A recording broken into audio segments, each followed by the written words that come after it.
1986 avec Alain Vuillemenet, un ingénieur neuchâtelois. Son caractère d'entrepreneur l'amène à choisir d'être indépendant. Fasciné par la technologie, il a passablement voyagé à travers la planète dans le but de développer des solutions technologiques. Un beau jour, il est approché par le conseiller d'État Pierre Dubois, qui, intéressé par son profil, lui propose de travailler pour la promotion économique du canton de Neuchâtel. Ce travail consiste à promouvoir l'économie de la région en aidant des sociétés étrangères à s'implanter dans le canton. 4 ans plus tard, nous sommes en 1990. Lors d'un voyage d'affaires en Allemagne, il rencontre Hans-Joachim Leitner. Hans-Joachim Leitner a une cinquantaine d'années et dirige la société qu'il a créée, DLK Ventilatoren. Société d'une quarantaine de personnes basée à Berlichingen dans le sud de l'Allemagne. Comme le nom de la société l'indique, M. Leitner fabrique des ventilateurs. Mais pas n'importe quel ventilateur, la taille XXL. En fait, ce sont de grosses turbines qui servent à extraire la fumée issue des incendies, comme par exemple dans les tunnels ou dans les supermarchés. Normalement, sur les eaux résiduelles issues du lavage de véhicules commençant à devenir contraignantes, M. Leitner décide de commencer à développer, en collaboration avec l'université allemande de Heidelberg, les premiers projets de bioréacteurs FBR. Ce système de bioréacteurs FBR permet de dégrader les hydrocarbures qui se trouvent dans l'eau pour rendre celle-ci conforme afin de pouvoir la rejeter à la fenêtre. Alain Vuillemenet trouve l'idée intéressante et est persuadé qu'en Suisse, ils trouveront un marché pour ce produit. Contrairement à l'Allemagne, la Suisse ne cherche pas à recycler ses eaux de lavage, mais plutôt justement à les rendre conformes pour pouvoir les rejeter à la Seine, dans ce cas-là en dégradant les hydrocarbures. Monsieur Leitner met à disposition d'Alain Vuillemenet une somme d'argent conséquente afin de créer en Suisse une SA, qu'il souhaite appeler Delka Technologie SA. Cette société aura pour but de revendre sur le marché suisse le fameux bioréacteur FBR. C'est donc en 1991 qu'Alain Vuillemenet fonde DLK Technologie SA pour M. Leitner en tant qu'administrateur. Il propose le projet à un ancien collègue auparavant chef de marché dans une grande entreprise horlogère, Peter Brabant, un Suisse bernois originaire de Grindenwald et employé de commerce. Il confie la comptabilité à sa femme, Monique Vuillemenet, qui s'occupe également de la comptabilité des autres sociétés dont il est administrateur. Alain Vuillemenet installe alors les bureaux de DLK Technologie SA dans les locaux d'ASM. ASM, société en nom propre qui lui appartient. Les bureaux d'ASM sont d'ailleurs situés à la rue Jean-du-Commun 6A. Nous nous trouvons d'ailleurs dans un des garages de ce bâtiment, à la rue Jean-du-Commun 6A. Dans un premier temps, les premiers bioréacteurs DLK sont fabriqués en Allemagne par DLK Ventilatoren, puis sont amenés en Suisse et installés directement chez le client par Bernard Auvernet qui est sanitaire à travers. Dans un second temps, le garage dans lequel nous nous trouvons servira d'atelier de montage, puis de stockage pour toutes les machines DLK. L'équipe de DLK vendra son premier bioréacteur FBR en 1992 au garage Touring à travers pour traiter son eau de lavage des voitures. D'autres installations suivront bien sûr par la suite dans le canton. En août 1994, alors qu'il vient de terminer son école de recrue, le fils d'Alain, Marc Vuillemenet, fait son apparition. Marc Vuillemenet est un jeune ingénieur horloger diplômé de l'école d'ingénieurs du canton de Neuchâtel. Son père lui propose alors de venir travailler avec lui chez DLK pour reprendre la suite de Peter Brabant qui souhaitait à ce moment-là réorienter sa carrière professionnelle. Marc ayant un profil plus technique que M. Brabant, il s'occupera en plus de la vente, du montage des machines ainsi que des services après-vente. Microtechnicien de formation et afin de comprendre plus en détail le fonctionnement du bioréacteur FBR, Marc Vuillemenet sollicitera quelques mois plus tard et après de maintes recherches le professeur César Poulgarine du département microbiologique de l'EPFL de Lausanne. Le professeur Poulgarine assistera pendant près de 10 ans DLK pour la mise en application du bioréacteur FBR, puis des effluents pharmaceutiques et chimiques par oxydation chimique. En effet, son dada était le couplage par oxydation chimique biochimique, soit de préoxyder les substances organiques non biodégradables afin de pouvoir les passer dans le bioréacteur FBR. En fait, le concept s'est avéré incorrect puisqu'après bien des essais infructueux, la réalité s'est avérée de commencer le traitement des effluents par voie biologique puis de terminer soit par oxydation chimique, traitement membranaire ou physico-chimique. Afin de permettre à la société de se développer, ils envisagent d'élargir le marché à la françoisie car le bioréacteur FBR est sous-utilisé sur le marché suisse. En effet, en plus d'être capable de développer les hydrocarbures, celui-ci est également capable de dégrader les savons, ce qui n'est pas demandé en Suisse, mais en France si. C'est pour ça que cette idée a germé. Finalement, le résultat ne sera pas à la hauteur de leurs attentes et le projet sera abandonné. En 1999, c'est par hasard dans un garage poids lourd d'un centre de distribution Coop aujourd'hui désaffecté qu'un certain Olivier Guillot, en possession d'un BTS en biotechnologie, tombe par hasard sur le bioréacteur FBR qui est installé. Il postule alors spontanément chez DLK et est recruté par Alain Vuillaumenet en tant que le premier responsable historique de la partie laboratoire et développement de DLK. Il développera d'ailleurs de nombreux projets en collaboration avec Marc.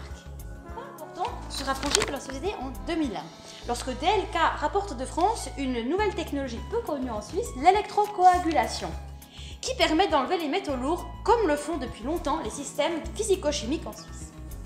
L'électrocoagulation est alors une alternative par rapport aux sociétés allemandes et suisses-allemandes, à l'époque et encore aujourd'hui dominantes sur le marché suisse. En effet, lors de la prospection sur le marché français, Marc Vuillaumenet rencontre Dominique Buzaret, co-gérant de la société alsacienne Afik Feussel, qui proposait entre autres techniques ce genre d'équipement en France. Ils passent alors un accord afin que chacun donne à l'autre la technologie qu'il ne possède pas encore. L'électrocoagulation pour ADLK pour les métaux lourds et le FBR à Feussel pour la DCO soluble. À la suite de ça, ils vendront le premier système d'électrocoagulation à la société CAPSA, qui sera la première d'une longue série dans l'industrie horlogère suisse. Pour continuer de développer la société, Alain Vuillaumenet demande à M. Leitner de le soutenir au niveau des investissements. Celui-ci ayant d'autres priorités, comme la survie de DLK Ventilatoren et le déménagement de son usine, il refuse de continuer à financer DLK. Alain ne souhaite pas que l'usine coule. Il continuera donc de financer l'usine tout seul de sa poche, jusqu'à un jour où il rachète ses parts à M. Leitner et devient le seul et unique propriétaire de DLK Technologies SA. À une opportunité, Marc décide de quitter DLK pour aller travailler dans son métier dans le Squad Group afin d'approfondir ses compétences. Alors Alain Vuillaumenet proposera le poste de direction à Olivier Guillot. Alain Vuillaumenet fait petit à petit installer plus de bureaux pour DLK dans les locaux d'ASM, juste là. Jusqu'à un beau jour de 2005 où Alain Vuillaumenet rachète un terrain industriel voisin d'ASM, au chemin des Aulnes 1 où nous sommes actuellement, et fait construire une usine de 2 étages pour y installer les bureaux ainsi que l'atelier de DLK. C'est le bâtiment ici.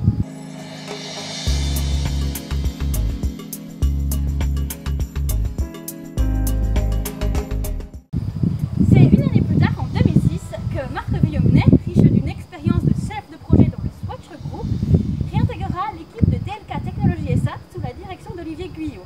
Celui-ci démissionnera d'ailleurs quelques mois plus tard et c'est Alain Vuillaumenet qui reprendra en premier la direction de DLK Technologies SA provisoirement, puis qui renommera Marc directeur quelques mois plus tard. Un autre moment clé de l'histoire de DLK sera à l'instar de savoir une histoire de famille. En effet, lorsque l'industriel neuchâtelois Pierre-Olivier Chave, PDG de PX Group, décide de créer à partir de son unité Trémetz un département pour la vente de machines pour le traitement des eaux industrielles. Alors, il crée alors PX Tech Environnement, dont le directeur est d'ailleurs par un heureux hasard Jacques Perret, qui n'est autre que l'oncle de Marc et le beau-frère d'Alain. À un moment donné, Pierre-Olivier Chave décide de vendre PX Tech Environnement. Il vendra les parts du marché français à une société française spécialisée dans le traitement des eaux, Proserpol, et il vendra les parts suisses à DLK Technologies SA, ce qui permettra à Jacques Perret, qui est donc pour rappel l'oncle de Marc, de former celui-ci aux différentes techniques sur le traitement des eaux. En 2010, la femme de Marc, Géraldine Vuillaumenet, fait son apparition dans la société. Elle s'occupa d'une partie du secrétariat ainsi que de l'administration en collaboration avec sa belle-mère Monique Vuillaumenet. Puis, elle prendra de plus en plus de responsabilités pendant que sa belle-mère se retire gentiment. DLK continue de se développer jusqu'à maîtriser presque toutes les technologies pour le traitement des eaux. Alors en 2015, Alain Vuillaumenet fait construire une extension qu'il louera au fil du temps à plusieurs sociétés. À l'heure actuelle, DLK loue presque l'intégralité du bâtiment. Elle cohabite juste avec une société qui loue actuellement l'extension. En juin 2014, Alain Vuillaumenet se retire et cède donc entièrement les parts de sa société à son fils Marc Vuillaumenet. Celui-ci devient donc administrateur gérant et Géraldine Vuillaumenet, sa femme, devient directrice.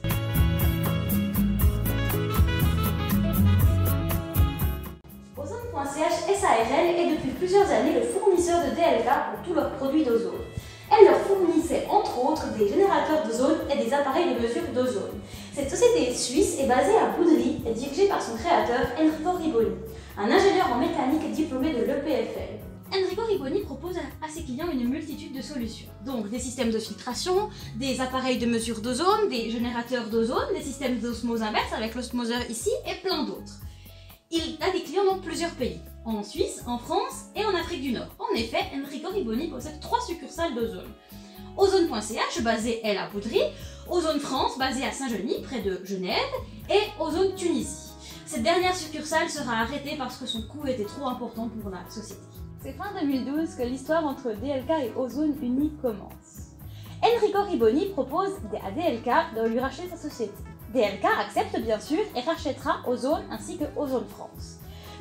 Cet achat lui permettra donc d'élargir son cercle de clientèle ainsi que sa gamme de services et de produits. Enrico Riboni restera directeur de sa société pendant un certain temps, mais cette fois en collaborant étroitement avec DLK.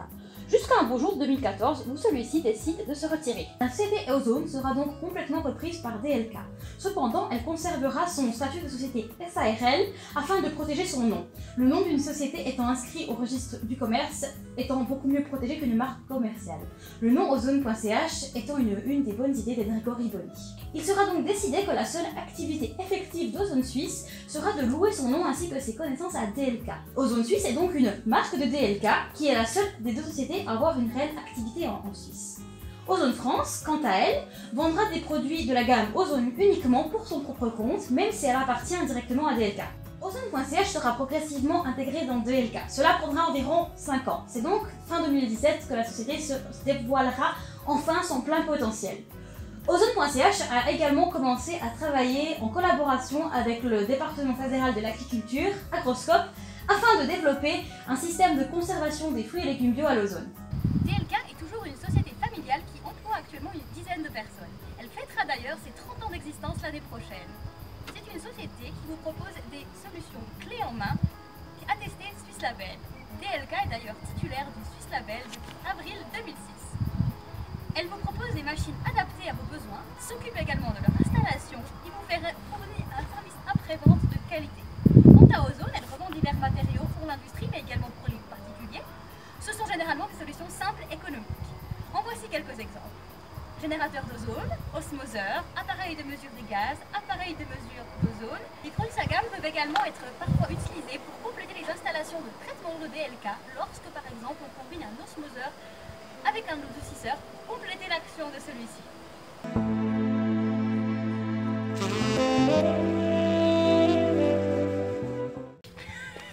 Non mais c'est bon, j'ai pas besoin de celle-là.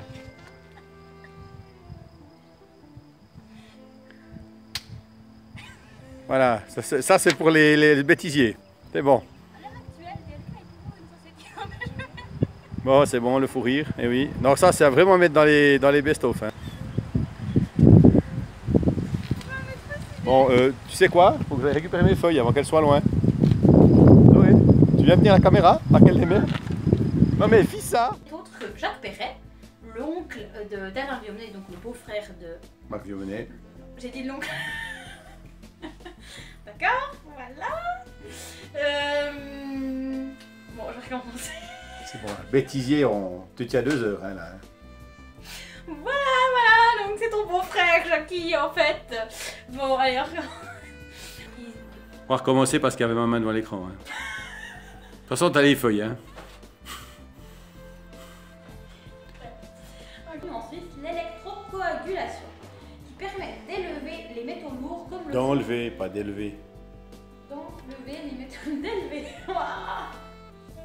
Et on fait une culture de métaux lourds. En cueil, on ne dit pas. Voilà, le bêtisier numéro 5. L'élevage des métaux lourds pour électrocoagulation. D'élever, magnifique. Ok, alors on était... Il n'y a plus de lumière projetée là. Hein. Tu veux la brancher peut-être? Ouais.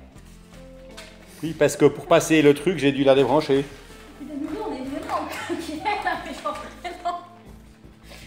Genre on réalise même pas qu'on n'a plus de lumière du tout, mais bon, voilà. C'est Marc Viomenet a rencontré Afik Feussel, co-gérant de la société alsacienne Afik Feussel, qui proposait entre autres... Qu'est-ce que j'ai dit?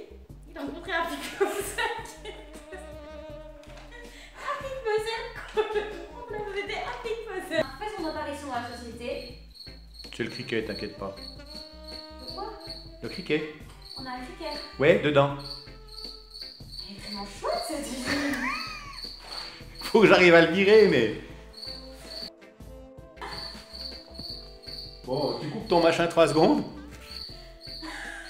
À moins que tu veuilles le son criquet. J'avais peur ou pas?